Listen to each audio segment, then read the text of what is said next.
Welcome, ladies and gentlemen, my name is Nick and this is another first try. Today we're going to take a look at the Druid's Duel, which is not only a tongue twister in and of itself, it is a turn-based strategy game as well. Again, with my typical disclaimer at the beginning that I was provided with not one, but two codes for this game to test the single player as well as the multiplayer component. A Druid's Duel is developed by Forge Shelter Games. The game had its very own Kickstarter, which surpassed its goal, and today it's released on Steam. It is a Unity game, so sadly there is no hopping around in the options menus this time. The main objective in this game is to drive away the other circle with the power of mana.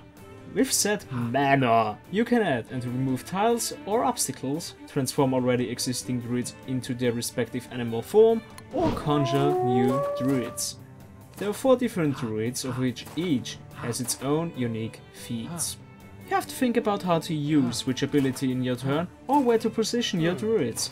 Leaving druids alone out in the open can be dangerous because of wind riders swooping in and killing druids easily. On the other hand, you don't want a bulk of druids standing next to each other when an enemy snarl claw is near, because it can attack more than once per turn in its animal form. Another thing that is important is your mana management.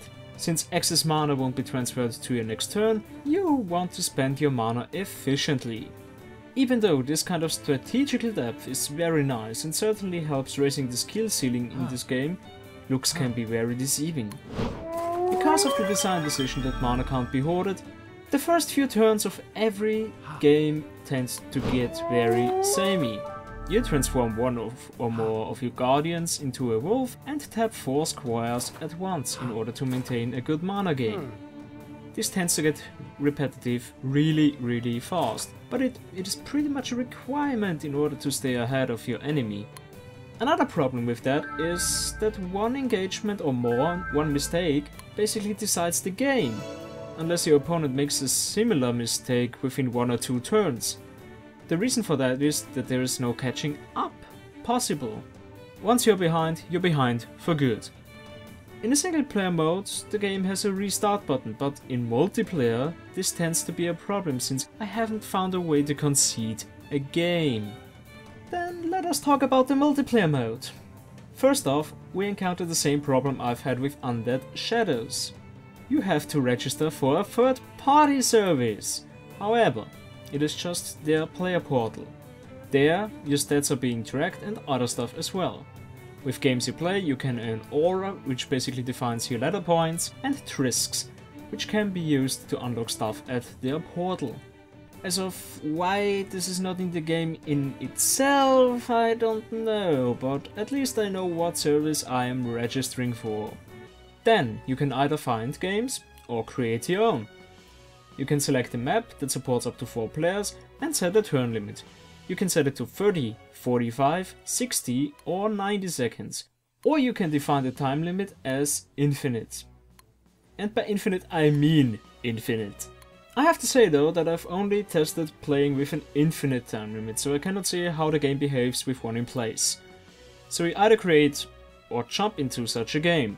You take your turn and wait. Then you take your next turn and wait again. Alternatively, you can go out of the running game and start a new one. Yes, this game allows you to have more than one game running at the same time, which is another reason that I don't think too badly about the fact that you have to register for their external service. You can even close the game entirely and come back whenever you want. You even get an email notification when you can take your turn in at least one of your games. And the delay between you and your opponent is about 1 minute. These reasons somewhat make me come to the conclusion that this game was built with an asynchronous multiplayer in mind. Depending on how the delay is with a time limit for turns in place, I'd say that it is best played in the way that you take your turn, leave and come back later. Before we come to a conclusion, I'd like to talk about the single player mode of it. You have your campaign and fight your way through a path which splits at certain points, so you're not able to cover all stages in one playthrough.